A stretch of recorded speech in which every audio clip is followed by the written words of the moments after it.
Jeudi 3 juin 2021, une rencontre avait lieu à la librairie Ombre Blanche avec l'historienne Camille Fauroux, maîtresse de conférence à l'université Toulouse 2 Jean Jaurès, autour de la parution de son livre « Produire la guerre, produire le genre » des Françaises au travail dans l'Allemagne nationale-socialiste, EHESS édition.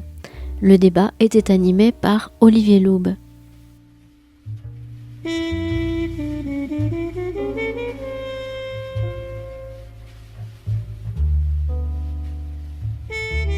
Bonjour, on est ravis de vous accueillir et d'être là, en vrai, enfin, dans la librairie.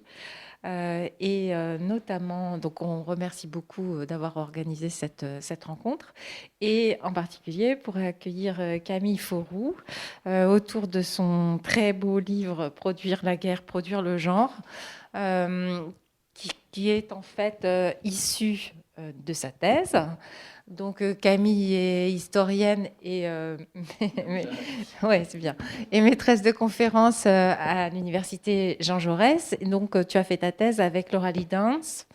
Et bon, on y reviendra peut-être. Il y a un petit écart d'ailleurs entre le titre de la thèse et le titre du livre. Et donc on vous propose de revenir sur le travail colossal qui est à l'origine de cet ouvrage, et puis de prendre après un temps pour quelques questions, discussions avec vous, si vous le souhaitez. Alors, peut-être je vais lancer tout de suite la présentation en te demandant de revenir tout simplement sur ces femmes que tu étudies. Comment est-ce que tu les as constituées en objet de recherche, et puis aussi pourquoi est-ce que tu as pu voir une nécessité à t'intéresser à elles, alors qu'on peut avoir le sentiment que beaucoup a été écrit, notamment sur la Seconde Guerre mondiale et éventuellement même sur le travail, alors forcé, peut-être davantage. Donc voilà, pourquoi est-ce qu'il y a tu as pu ressentir cette nécessité? Alors je crois que tu voulais lire un petit extrait de ton ouvrage, et je pense que peut-être ça peut être bien de commencer par là, si tu es d'accord. Ouais, d'accord. Alors je commence et après je réponds à ta question. D'accord. Ok. Alors je voulais commencer par vous lire un extrait qui se trouve au début du livre, au moment où En fait, le livre commence par une exploration de l'histoire des travailleuses françaises qui sont parties dans l'Allemagne nazie, dans le présent de l'enquête. Et donc, je fais un peu d'histoire orale, j'essaie de rencontrer ces femmes, et je réalise à quel point c'est difficile de les rencontrer.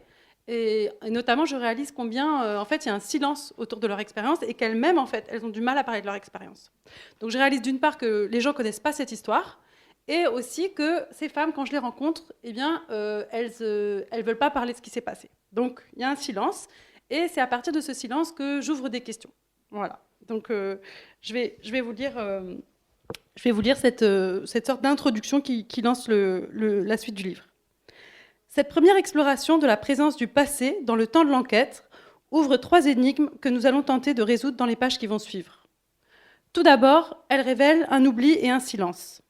Elle dessine les contours d'un point aveugle de la mémoire nationale. Certaines protagonistes sont absentes de la représentation que nous nous faisons de la Seconde Guerre mondiale. Certes, le fait que des événements ou des personnes du passé disparaissent d'un récit est inévitable, et ce n'est pas nécessairement une mauvaise chose. Il n'est pas possible de se souvenir de tout ce qui a existé, et la mémoire repose autant sur l'amnésie que sur le souvenir. Néanmoins, quand un épisode concerne à la fois les femmes, les classes populaires, le travail et l'histoire de la collaboration, il serait dommage de l'ignorer. Que manquons-nous du passé quand nous négligeons les trajectoires de ces dizaines de milliers de femmes? Que gagnerons-nous à mieux les connaître? En quoi peuvent-elles changer la perception que nous avons de cette époque? Elles permettent justement de prendre la mesure de l'implication de la France dans la production de guerre allemande et d'apprécier la façon dont cette politique a bouleversé la place des femmes, à la fois sur le marché du travail et au sein de la famille. Car la mémoire nationale qui recouvre ces histoires à partir de la fin de la guerre est aussi une mise en ordre du genre. L'exploration de ces angles morts permet de redécouvrir l'instabilité et le mouvement qui ont caractérisé les rapports sociaux entre hommes et femmes à cette époque. Se pose alors la question des origines du silence des personnes qui ont vécu cette histoire. Que s'est-il donc passé pour que ces hommes et ces femmes se taisent ainsi ? De quand date leur décision de ne pas évoquer leur expérience et qu'est-ce qui les a poussés à faire silence, je pense, j'imagine, à se faire oublier pendant des décennies. Pour comprendre cela, il faudra revenir au moment fondateur que constitue le retour en France des travailleuses en 1945. C'est précisément là que s'est noué le contrat tacite entre l'État et ses femmes autour de l'oubli de cet épisode qui perdure jusqu'à aujourd'hui. Enfin, jauger l'épaisseur du silence autour de ces femmes, c'est aussi s'interroger sur ce qui permet d'y mettre fin. Pourquoi cette enquête est-elle possible aujourd'hui ? Cette recherche part aussi des traces tangibles du passé, préservées, retrouvées, collectées par une multitude de personnes, en France et en Allemagne, depuis la guerre. Il ne suffit pas que des documents attestant d'un événement révolu se trouvent quelque part pour qu'ils deviennent archives puis source d'un récit. Quel est le cheminement ? Quelles sont les forces qui ont constitué en archives accessibles et identifiables les documents sur lesquels s'appuie ce livre ? J'aimerais montrer que la minutie d'archivistes consciencieux et le hasard des découvertes ont joué un rôle certain, mais qu'il y a aussi eu des intentions adverses, des alliances et des conflits pour préserver ou au contraire dissimuler certains documents. En un mot, toute une politique de l'archive qui façonne indirectement le contenu de cet ouvrage. La question la plus évidente sera abordée en premier lieu, celle qu'on me pose en général très vite. Pourquoi sont-elles parties ? Pour y répondre, on s'intéressera brièvement à l'élaboration de la politique de la main-d'œuvre féminine pour l'Allemagne et on explorera en détail les circonstances des départs. Puis, on tentera de comprendre ce que l'histoire de ces femmes peut nous apprendre plus largement de l'évolution des rapports de genre à cette époque, à partir d'une étude micro-historique centrée sur les ouvrières françaises dans l'industrie de guerre à Berlin.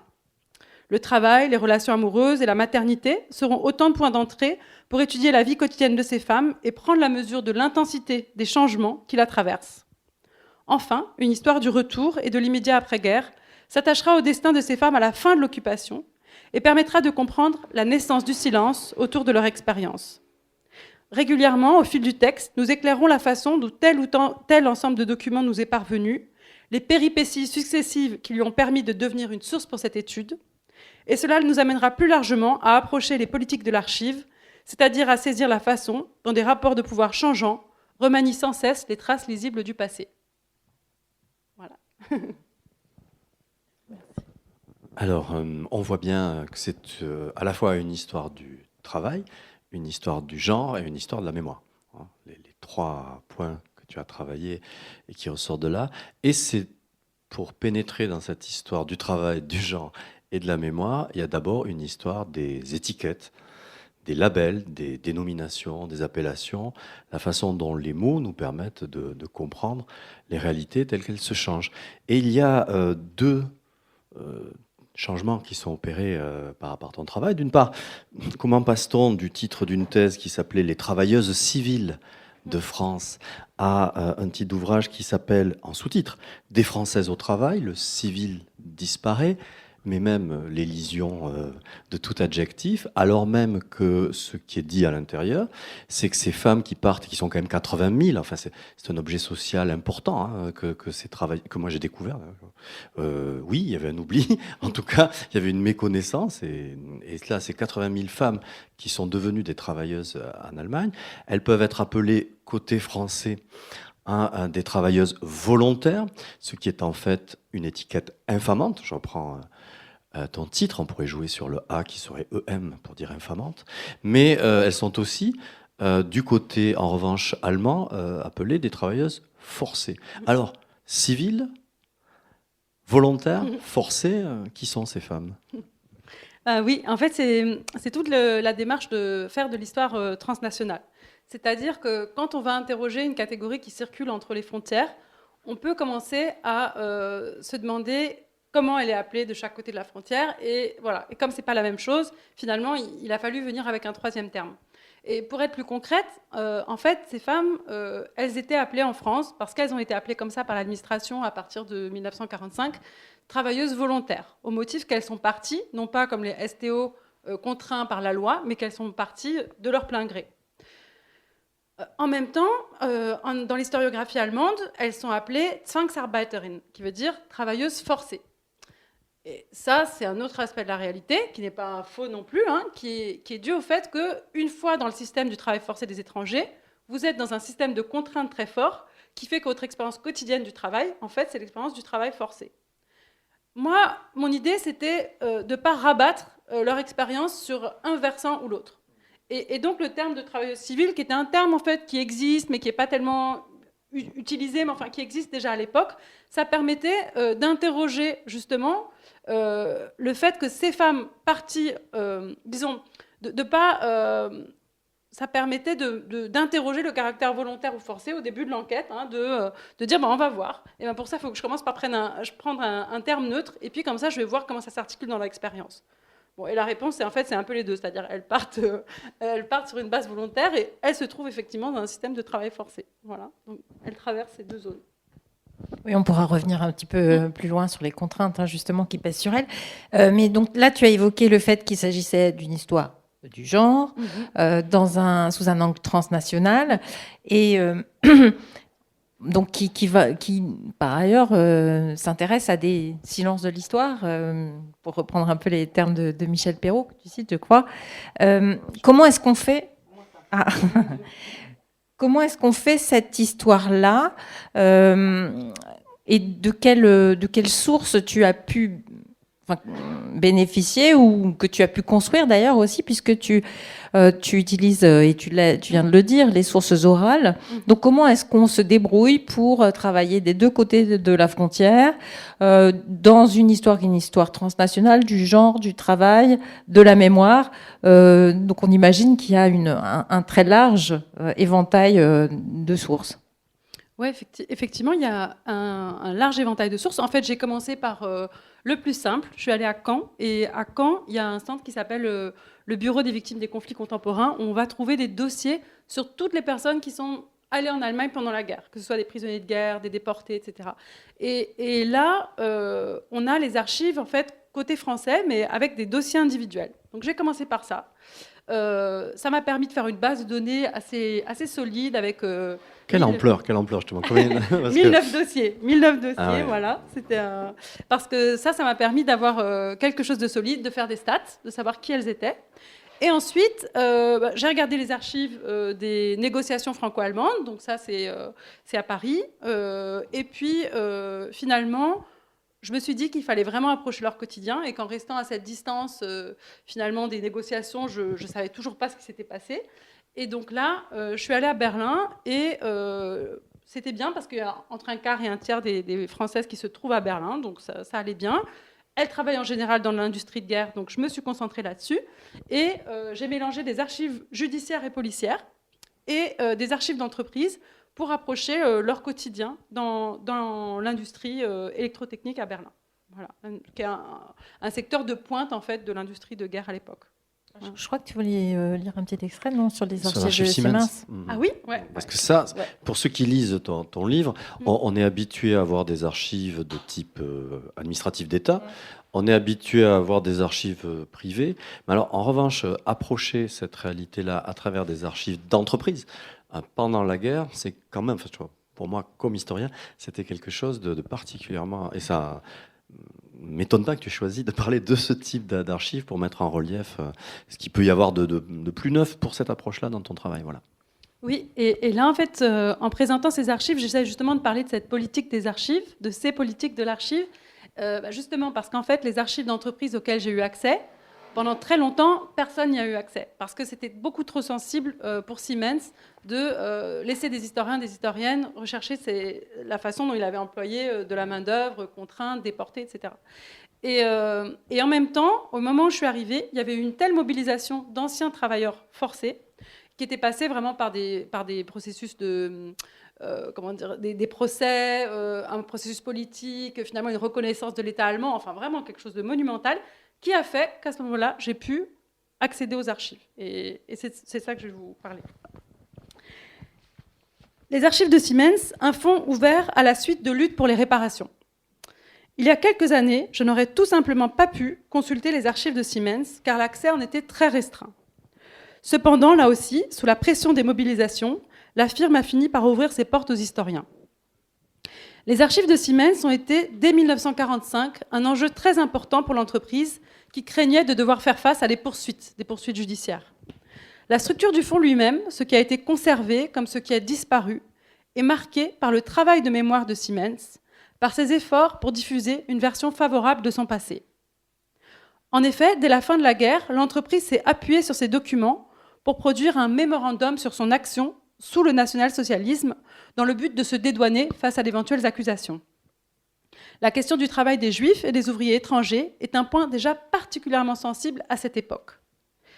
Les historiens Carola Sachs puis Jonathan Wiesen ont montré que ce document, le mémorandum donc, qui met en scène l'entreprise à la fois comme résistante et victime du national-socialisme, repose sur des exagérations et des distorsions considérables de la réalité. Jonathan Wiesen souligne notamment les efforts de l'entreprise pour prouver qu'elle a bien traité les travailleurs forcés étrangers et juifs. Et il écrit que dans le cadre de ces efforts de justification, Siemens a constitué un corpus de témoignages d'anciens travailleurs contraints au travail, tous favorables à l'entreprise. Parmi les documents mobilisés pour ma recherche, une pièce significative, comme le tableau récapitulatif des différents camps occupés par les travailleurs étrangers au cours de la guerre, a été produite après la guerre et participe donc d'un effort de l'entreprise pour rassembler des connaissances sur ce point disputé de son passé.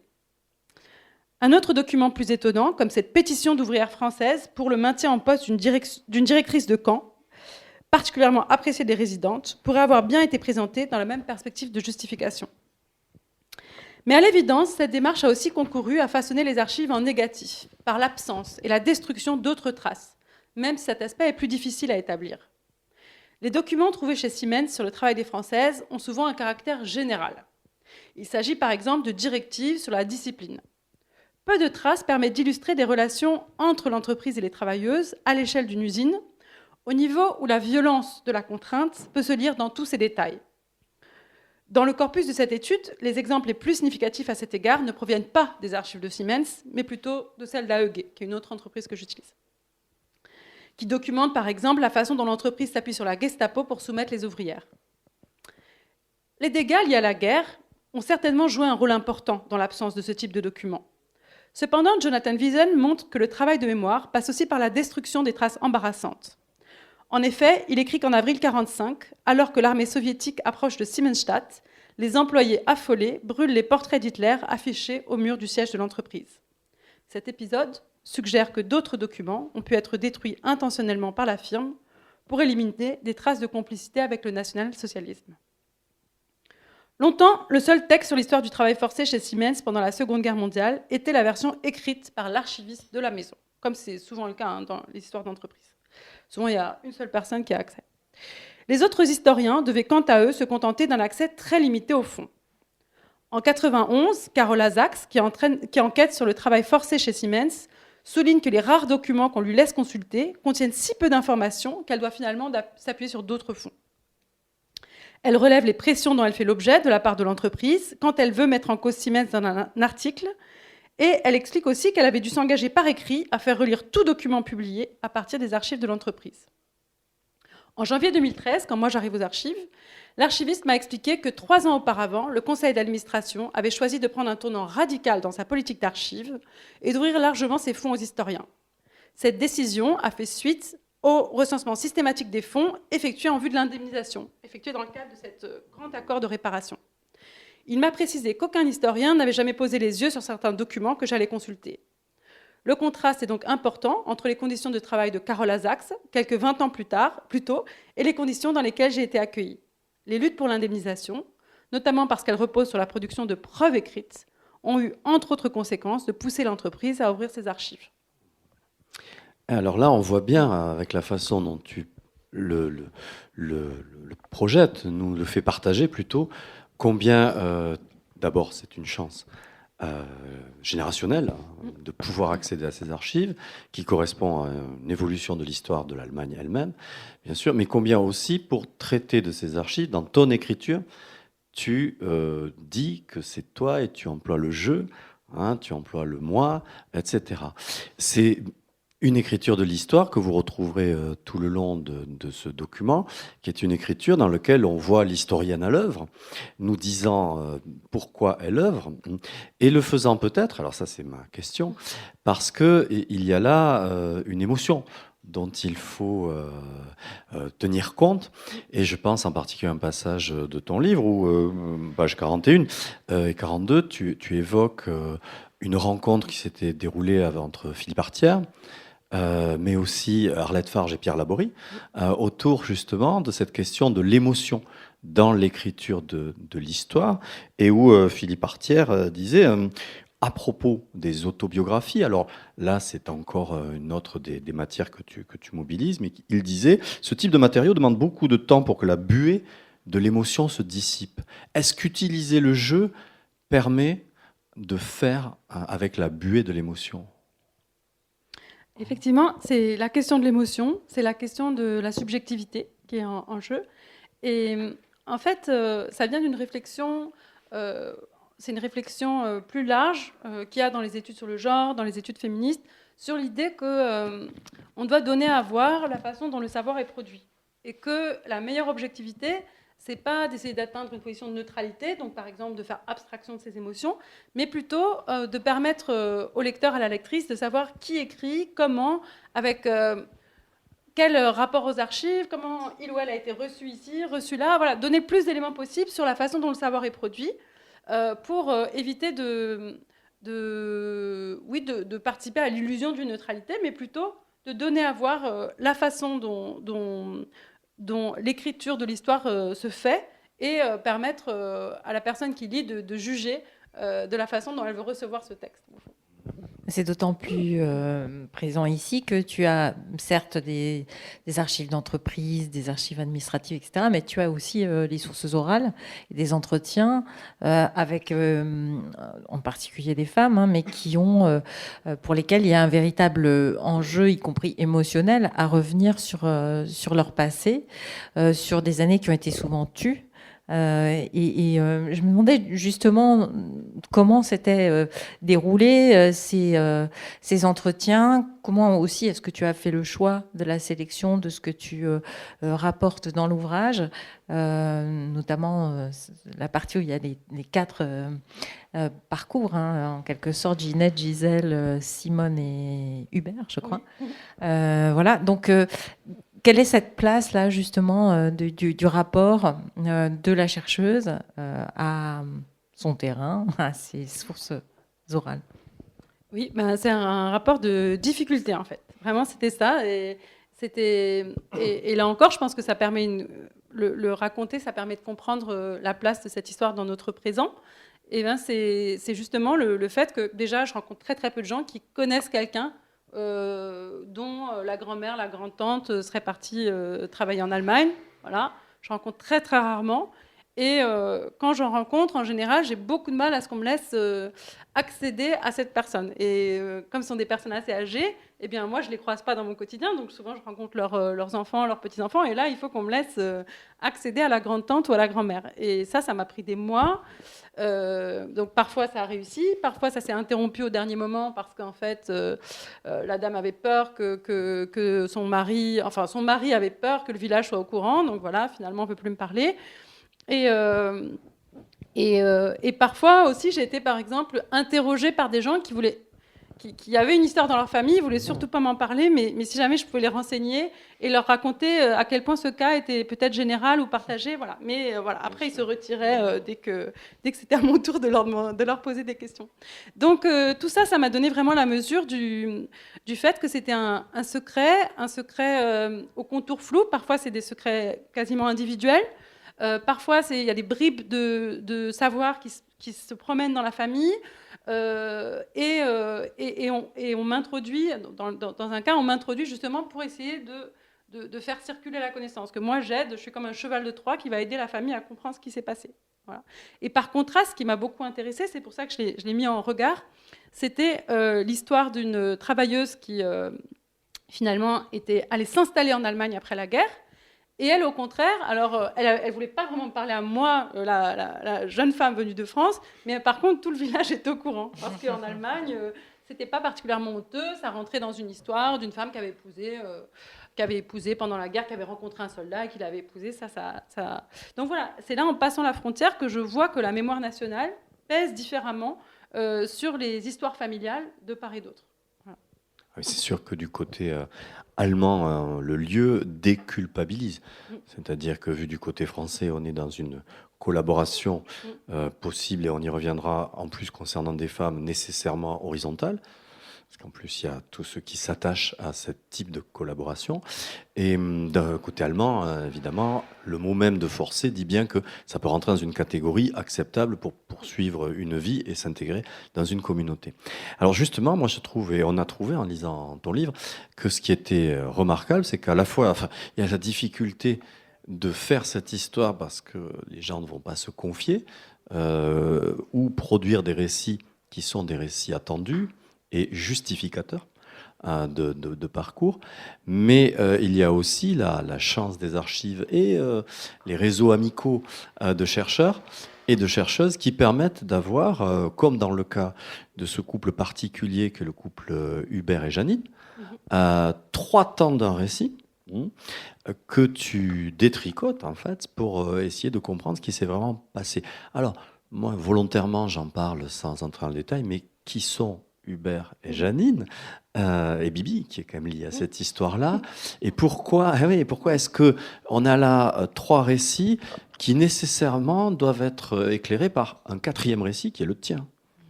Alors, quel est ton récit de ces 2 personnalités? Alors, en fait, l'histoire de Hubert, c'est l'histoire de quelqu'un qui vit une aventure qui ne rentre pas dans les cases de la mémoire nationale. Je peux juste dire qu'il y a des photos, c'est ça que je veux dire. C'est qu'en plus, ils sont incarnés jusque dans leur présence physique. Voilà, je me tais. Voilà. Et donc, en fait, comme cette histoire ne rentre pas dans les cases, finalement, il essaye de le raconter à l'intérieur de la famille, mais personne n'y comprend rien. Et moi, en fait, un jour, j'étais dans une conférence d'histoire et je parle du fait que, bien que les prisonniers de guerre et les travailleuses dites volontaires ont été décrites comme des catégories totalement antagonistes, voilà, qui n'auraient rien à faire ensemble, qui ne seraient jamais fréquentées, et ben moi, dans les archives, je vois des travailleuses, à Berlin notamment, qui aident des prisonniers de guerre, qui ont des relations amicales, amoureuses avec eux. Et là, une historienne qui est présente se lève et dit d'un coup, mais oui, je connais cette histoire, c'est l'histoire de mon grand-père. Bon, d'accord. Et donc, à partir de là, elle me montre les archives. Et qu'est-ce qu'on voit dans ces archives? On va voir plusieurs récits. On a d'abord les lettres que cette travailleuse a envoyées. En fait, c'est un prisonnier de guerre qui a été aidé dans son évasion par des travailleuses. Tout ça se passe à Berlin. En fait, il était prisonnier à Berlin et il y a des travailleuses qui l'ont aidé et donc il a pu s'échapper, il a pu rentrer en France. Quelle date? C'est 43? Oui, c'est 43. Oui, voilà, c'est ça. Oui, c'est impressionnant. L'évasion de Berlin en 43. Ah oui, il faut le faire. Faut le faire. Et en fait, je vois qu'il a rédigé plusieurs récits de ça. En fait, dans le récit officiel qu'il a fait pour demander une médaille, justement, un titre d'évadé, eh bien, ces femmes-là n'apparaissent pas. Voilà, effacées. Et probablement, il s'est dit, si je parle de ça, là, je vais perdre mon titre. C'est le dernier chronologiquement. Chronologiquement, c'est le dernier. Voilà. Le premier récit qu'on a, c'est les lettres que lui a envoyées la travailleuse, les photos qu'ils ont ensemble, voilà, où on dirait qu'elle a fait comme un effort pour être sûre qu'on ne l'oublie pas. D'ailleurs, elle dit ça, souvenir d'une petite amie de captivité. Enfin, elle enfonce le clou autant qu'elle peut pour dire qu'elle a bien participé à cette histoire. Et lui, quelque part, il a été fidèle puisqu'il a gardé ces photos-là. Et il a fait un récit à destination de sa famille, probablement, un récit privé, manuscrit, où il a raconté cette histoire. Et dans ce récit, il raconte bien que les travailleuses l'ont aidé. Donc là, je vois 2 choses. Je vois d'une part que cette histoire a bien existé, qu'il y a des gens qui l'ont vécue, qui peuvent essayer de la raconter, mais qu'en même temps, dès qu'ils arrivent dans la zone de l'archive publique, dès qu'ils arrivent dans la zone, finalement, dans la sphère publique, celle où on demande des titres face à l'État, eh bien là, ils n'arrivent plus à en parler. Et je vois aussi que, même s'ils ont voulu raconter cette histoire, eh bien, sa petite fille, elle n'avait pas compris. Pourquoi elle n'avait pas compris? Parce que ces histoires avaient été tellement... La mémoire nationale, là encore, brouille les cartes et fait que même quand vous témoignez d'une histoire pareille, eh ben, les gens ne comprennent pas. Donc, voilà. Mais parce que c'est le patriote, ou en tout cas, parce qu'il s'évade en plus. Donc il y a tout ce côté de l'action, hein, de celui qui est non pas une victime, mais un actif, un acteur de l'évasion, etc. Donc il incarne le prisonnier d'abord, donc le malheur national, mais ensuite l'action de celui qui s'évade, du coup le patriote acteur, alors qu'elle-même étant une travailleuse volontaire, elle et sa camarade, alors qu'elles agissent, mais alors remarquablement, parce qu'en fait elle l'aide à s'évader. Comment? Une lui trouve un manteau civil qui lui permet de se débarrasser de ses vêtements militaires pour pouvoir être d'abord pendant un jour dans une ville avec elles deux, hein, qui viennent lui servir de caution pendant une journée avant qu'il prenne le train. Et c'est parce qu'il est dans ses habits qu'elles lui ont fournis, puis qu'elles l'encadrent au sens où elles le supportent. Et elles le font, elles légitiment sa présence, elles le civilisent. Elles le rendent civil, que ça peut se faire. Alors ça, c'est évidemment formidable. Et les photos le montrent, d'ailleurs. Et serait-ce que ça, c'est déjà un document formidable. Il y a une autre histoire. Cette fois-ci, on est sur un autre versant et on va aborder un thème qu'on va déployer. C'est justement celui du côté du genre et de la sexualité aussi. Et donc, il y a un couple, cette fois-ci, qui est celui donc, de Lucienne et Marie. Mais là, c'est encore une autre histoire d'archives. Tu voulais peut-être... Juste dire poser une petite question par rapport à la question du travail, puisque c'est évidemment aussi une histoire du travail. Et notamment, il me semble que c'est intéressant le double regard que tu portes sur la France et l'Allemagne, en mettant en avant les ambivalences du régime de Vichy vis-à-vis du travail des femmes, c'est-à-dire quand même une volonté au départ de le limiter au maximum dans une approche maternaliste, et puis finalement un revirement, et puis peut-être à mettre en parallèle avec aussi ce qui peut paraître comme des contradictions, en tout cas quelque chose d'un peu étonnant de l'Allemagne qui préfère faire appel aux travailleurs et travailleuses étrangères plutôt qu'à ces femmes, donc aux Allemandes. Et il me semble peut-être qu'on peut ici... alors, je ne sais pas si tu reprendras l'expression, mais évoquer une forme de nationalisation aussi du travail et du corps des femmes. Je crois que c'est Françoise Thébault qui l'évoque pour la Première Guerre. Mais voilà, donc si tu pouvais revenir un petit peu sur cette double particularité du rapport au travail des femmes. Oui, et quand tu dis nationalisation, là, tu penserais au corps des femmes étrangères, justement ? Non, pas nécessairement. Ouais. Des nationales. Oui. C'est-à-dire qu'en fait, ce sont les priorités nationales qui déterminent quel va être le sort de ces femmes et de leur corps, en particulier mobilisés dans l'effort de guerre. Oui, exactement. Oui, en fait, ce qu'on voit, c'est que Vichy, dont on a retenu que Vichy était contre le travail des femmes. Certes, Vichy est contre le travail des femmes, mais en même temps, Vichy est vraiment intégré à un processus de collaboration économique avancé.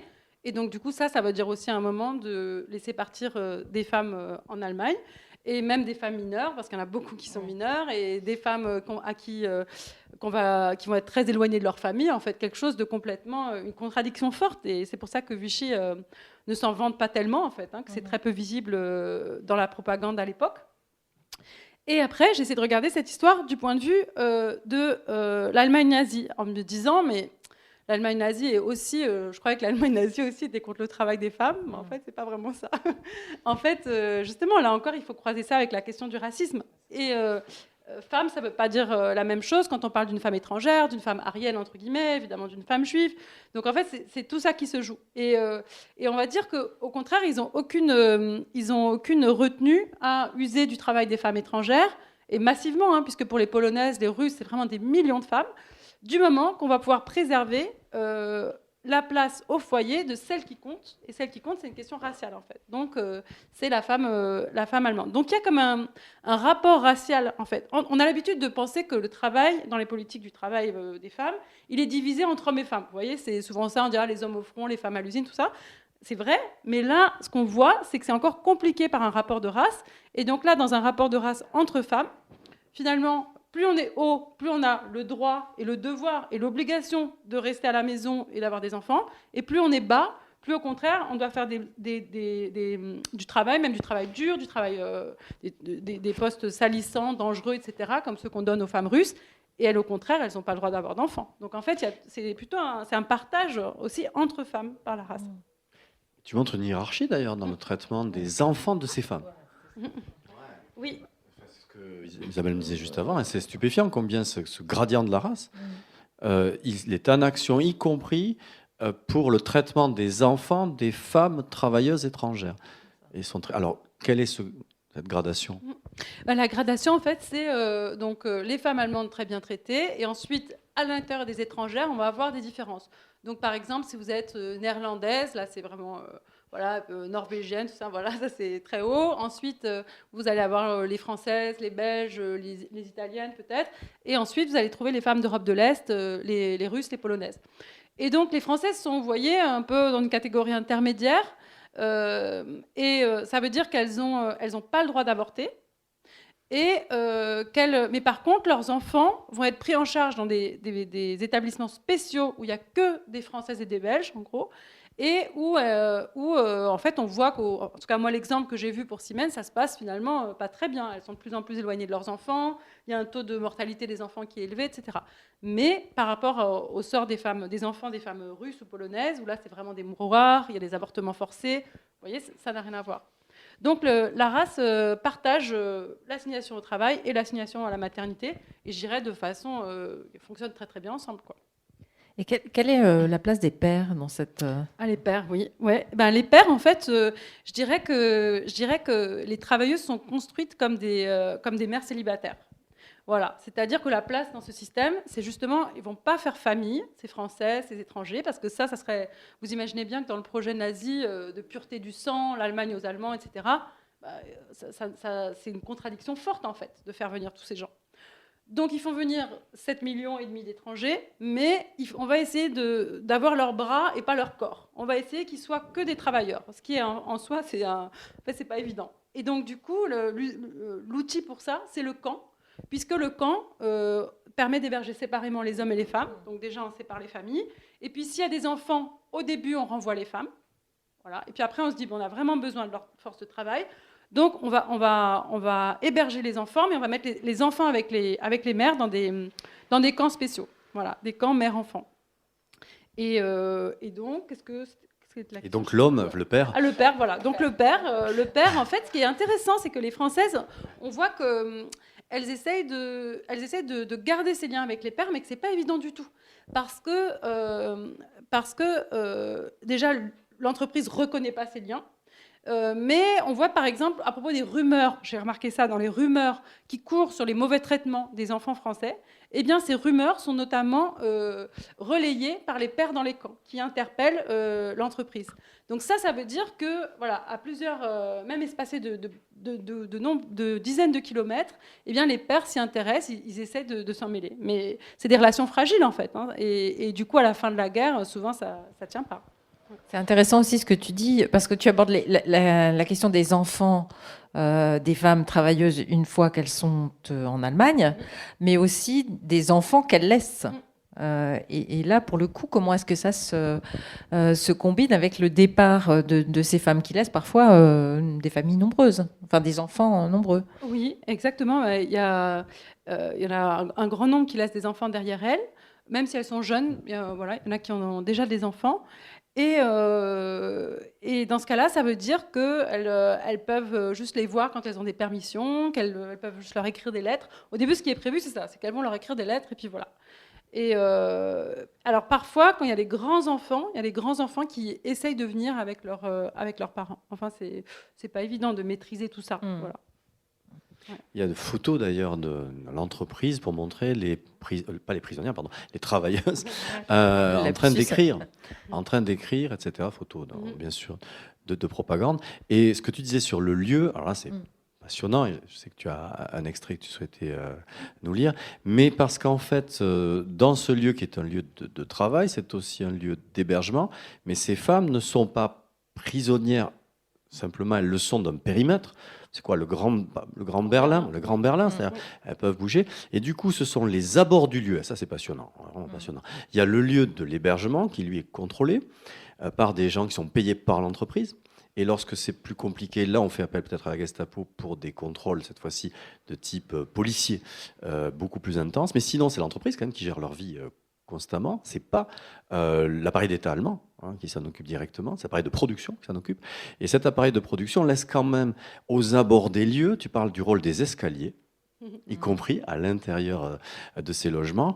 Aux abords des lieux va se développer un foisonnement particulier, qui est un foisonnement de la vie, des rencontres, des relations. Et justement, ce lieu qu'est le camp, je trouve que c'est une grande découverte, parce que ça nous permet de comprendre, dans toute la typologie des camps à laquelle on est habitué quand on travaille sur les systèmes qui sont les systèmes de production et les systèmes concentrationnaires ou les systèmes totalitaires, là, on a un autre type, finalement, moi j'ai découvert en tout cas, un autre type de camp, c'est le camp de travailleuses volontaires forcées, mais qui ont des libertés, et donc avec une extension du possible par l'espace, qui est quand même très particulière. Donc voilà, j'aimerais que tu nous en parles plus. Oui, ben, en fait, les Françaises, elles sont, je dirais qu'en termes de circulation dans l'espace, ces libertés, elles sont justement liées à leur place dans la hiérarchie des étrangers. Donc les hommes du STO, ils ont à peu près le même genre de liberté, c'est-à-dire elles doivent rentrer chaque soir au camp, mais elles peuvent se promener dans la ville. Et comme elles n'ont pas le droit d'habiter avec les hommes, mais qu'elles sont pour certaines en couple, en tout cas qu'il y a des relations de couple qui se construisent, eh bien, il va y avoir un développement de la sexualité, des relations amoureuses, dans une espèce d'entre-deux. Souvent, c'est aux abords du camp, aux portes du camp. Ça peut être aussi se faufiler à l'intérieur d'un camp pour essayer d'être hébergé une nuit chez son amoureux ou son fiancé, ou même son mari, en fait, parce que ça peut être votre mari et puis vous ne pouvez pas dormir avec lui. Et donc... le problème de ça, c'est que ça va avoir des conséquences importantes sur la réputation de ces femmes. Parce que, comme vous le savez, à l'époque, la respectabilité d'une femme se mesure à sa capacité justement à garder la sexualité dans l'espace, et même dans l'espace privé et conjugal, dans l'espace de la maison. Et plus on est une sexualité exposée dans la rue, plus on est du côté de la prostitution. Voilà. Et donc, ces femmes-là vont, par la force des choses, se trouver à avoir une sexualité exposée, une sexualité dans la ville. Et ça, il me semble que c'est une des clés pour comprendre leur illégitimité, enfin disons l'idée que tout le monde pense qu'elles sont débauchées et des femmes immorales. Je pense que ça c'est très central en fait. Oui, alors justement ça pose la question de la réalité de la prostitution, parce que effectivement ces femmes elles sont vues notamment par Vichy puis après en fait, parce qu'il y a une forme de continuité avec par la résistance et puis à la libération, comme des prostituées. Et donc justement, quelle est cette place de la prostitution ? Et puis, est-ce que finalement, c'est pas une espèce d'espace pour une forme d'agency des femmes, le fait d'avoir cette possibilité de se prostituer, notamment aussi pour tout simplement augmenter un petit peu les revenus, dans la mesure où elles sont moins bien payées, je crois, que les hommes déjà, et pas si bien payées que ça. Donc, Oui, alors j'ai parlé aussi de la réalité de la prostitution, parce que ces femmes sont décrites comme alors dans une espèce de continuum qui va de débauché à prostituée. On ne sait plus très bien ce que ça veut dire, mais allez, voilà, c'est typique du stigmate de la prostitution, c'est qu'il n'y a pas tellement de nuances là-dessus. Et par contre, moi j'ai vu dans les archives qu'il y avait des formes de prostitution qui étaient réelles. Et ça m'a intéressée parce que j'ai vu la façon dont ça s'articulait à la contrainte du travail. En fait, ces femmes, parce qu'elles sont hébergées par les entreprises qui les emploient, en fait, elles sont vraiment cernées. Et c'est-à-dire que si on ne veut pas aller au travail, eh bien, on sait où aller vous chercher, en fait, puisque vous dormez dans les locaux de l'entreprise. Donc, en fait, ça fait qu'elles sont vraiment... C'est très verrouillé. Si vous ne rentrez pas dormir au camp, vous avez des amendes qui sont très élevées. Voilà. Bon, vous risquez aussi, à terme, vous pouvez avoir des ennuis avec la Gestapo, etc. Mais disons, le premier niveau, c'est l'amende, et des amendes très élevées. Or, qu'est-ce que font les femmes qui veulent gagner de l'argent rapidement ? Eh bien, elles vont avoir accès à différentes activités informelles. Alors, j'aurais pu explorer aussi le marché noir. En fait, il y a toutes sortes d'activités. Mais je me suis intéressée à la prostitution. Et là, on voit qu'il y a une prostitution informelle, importante, qui est aussi compliquée, hein, parce que là encore, quand vous n'avez pas accès à une chambre, comment vous vous prostituez, en fait, c'est assez compliqué, mais qui permet justement de mettre à distance l'usine, de mettre à distance le travail, en s'assurant des revenus qui n'ont rien de comparable avec ce que vous pouvez gagner à l'atelier.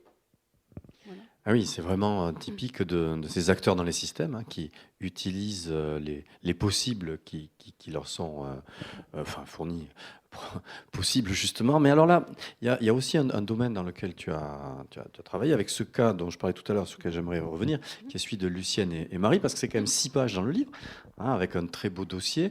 Et là, en fait, c'est la question de l'homosexualité féminine, pour le coup, qui est bien documentée de façon par une enquête, hein, et par des sanctions possibles et par des systèmes d'éloignement, mais qui pose plus largement la question du camp comme ayant été aussi une possibilité d'échapper à la famille, ou en tout cas le camp contre la famille. Alors il ne s'agit pas de dire que très paradoxalement le camp permettrait la liberté, parce que là on serait dans des contradictions intenables, hein. Mais dans cette contrainte qu'est le camp, il y a des parcours, en tout cas, qui montre que ça a été aussi l'occasion d'échapper, et que c'est peut-être aussi une des raisons de cette fameuse question à laquelle on n'a toujours pas répondu, mais on y reviendra, c'est pourquoi sont-elles parties ?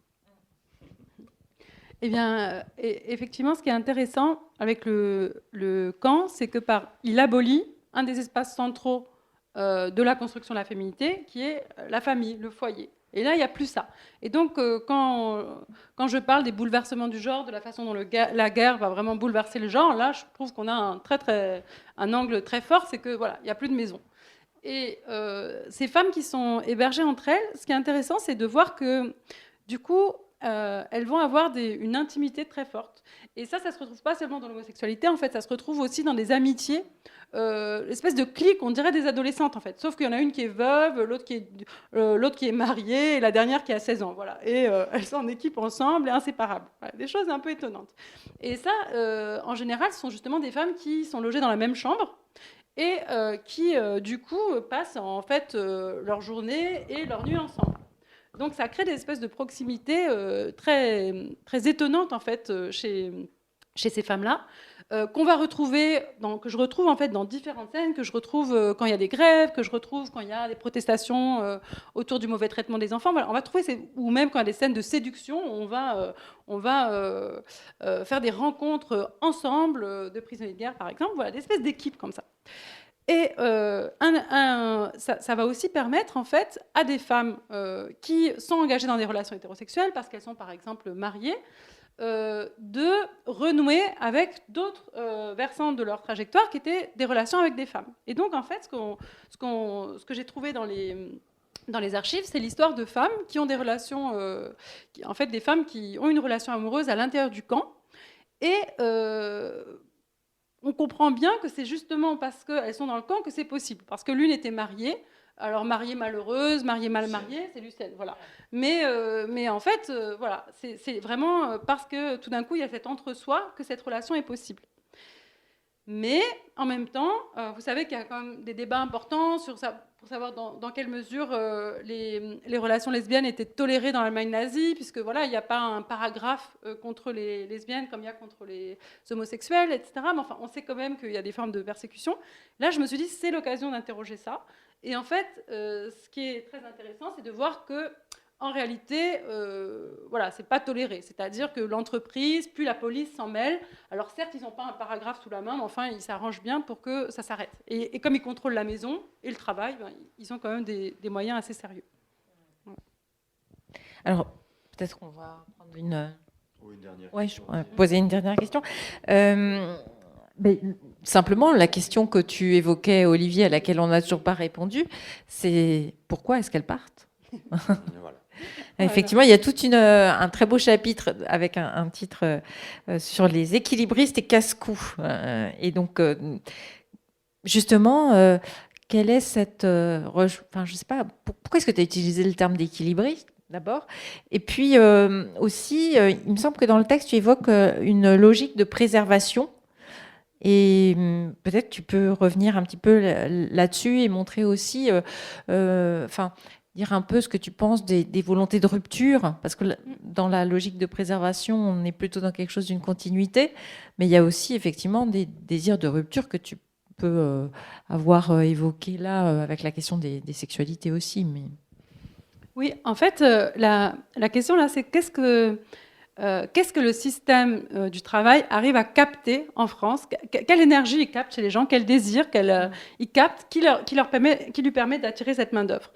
Et parce que, bon, on pourra y revenir si vous voulez, mais en gros, ce n'est pas des engagements politiques. La plupart des femmes, ce n'est pas ça. Ce n'est pas un engagement en faveur du nazisme. Bon.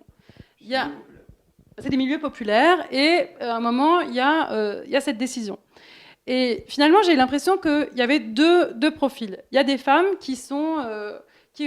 dont les foyers, par exemple, sont séparés par la guerre, dont le mari est prisonnier de guerre, qui ont perdu leur travail à la suite de la défaite, qui se disent il faut que j'essaye de rétablir tout ça. Et dans ce cas-là, le travail en Allemagne, ça peut être une tentative, alors en fait assez hasardeuse, mais une tentative pour essayer de rétablir quelque chose. Avoir un travail stable, éventuellement essayer de retrouver son mari là-bas, reconstituer un foyer, avoir un accès à la nourriture au quotidien, etc. Bon, des choses qui ne sont pas évidentes en fait pour les classes populaires à cette époque. Mais pour d'autres femmes, au contraire, l'énergie que ce système capte, c'est plutôt l'énergie du changement, c'est l'envie de changement.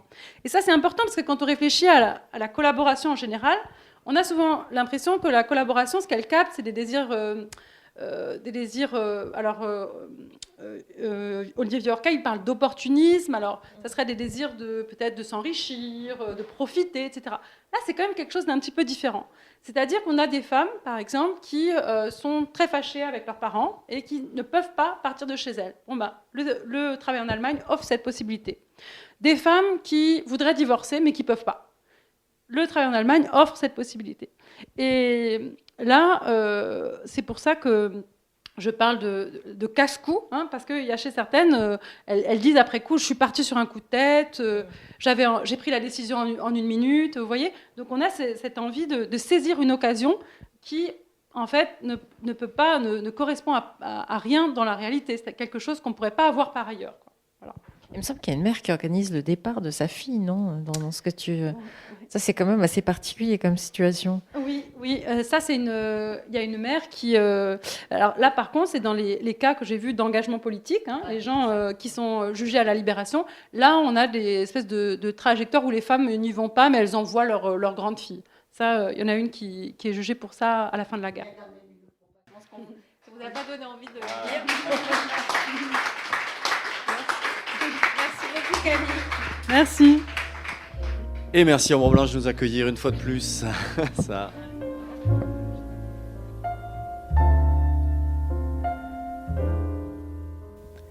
Vous venez d'écouter Camille Faurou à la librairie Ombre Blanche, jeudi 3 juin 2021, lors d'une rencontre autour de son ouvrage intitulé « Produire la guerre, produire le genre, des Françaises au travail dans l'Allemagne nationale-socialiste » et publié aux éditions EHESS. Réalisation et mise en onde, Radio.